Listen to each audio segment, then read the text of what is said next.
Welcome to the backstage area here at Tin Man Jam, sponsored by Whataburger. My name is Nick Russo, and I'm joined. Pleasure to introduce you to two guys. Last time we saw them, they were at our cook-off tent. It's Dan and Shay. Guys, welcome in. Good to see you, man. This is a nice little room here. I think I might stay a while. Yeah, hopefully we can order some to-go Whataburger. Maybe someone could drop off some burgers for us. That sounds amazing, dude. I could get into that right now. Now, like I said, last time you were here, it was similar weather. It was during cook-off in our tent, and you guys put on such a great show right before rodeo. That's a good time, man. Now, lots changed since then. Now, Shay, you and Hannah got engaged, and you're expecting. Congratulations! Yes, indeed. Thank you very much. Thank you. So have y'all come up with the gender yet, or done the gender reveal? We're just gonna make it up. Coming up with it.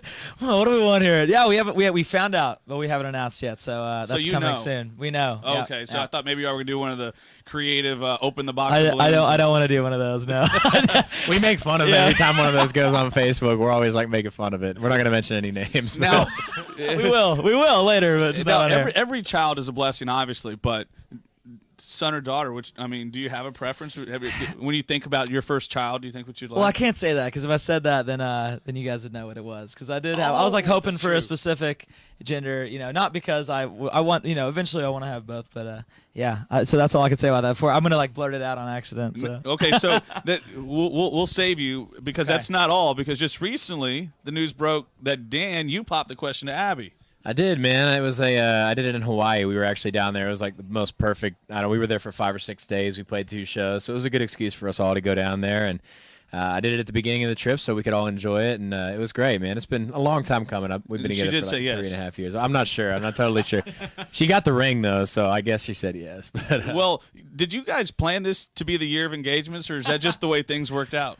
We didn't plan it out, just life kind of happens, and it was a cool moment. I mean, having, kind of a wedding song, from the ground up, going #1 was awesome. And kind of that whole era of our lives kind of reflected on that song. And, we wrote that song about our grandparents, and that was what we wanted, that kind of love that lasts. And we found those girls, and it just kind of happened to, happen at the same time. And, Dan's been dating Abby for a long time, and, met Hannah a few years back, and it just kind of all happened like that, Because I know y'all spend a lot of time together on the road, on the bus, touring around, so I'm sure at some point you guys had the boy-to-boy discussion about marriage. And Man-to-man, you mean? Man to man. Men. That's right, that's right.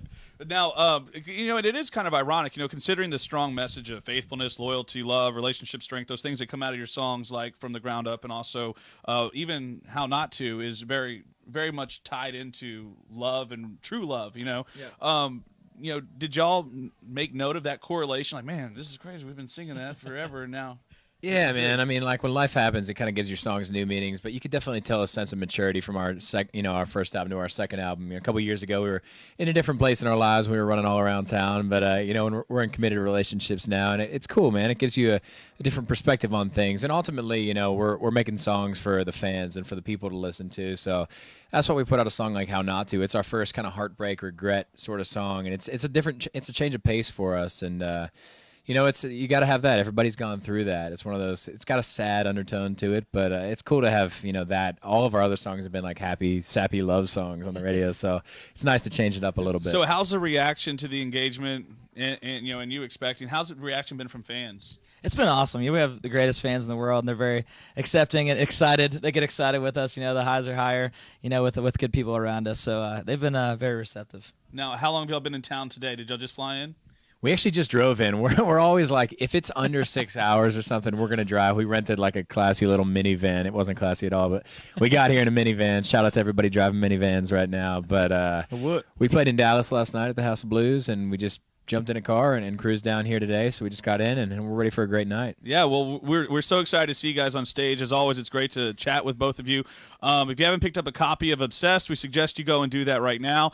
We know you guys got to get ready and got lots of things planned tonight. We can't wait to see you on the Tin Man Jam stage. It's going to be great. It's going to be a good time, man. It's good to be here. All right, thanks for joining us.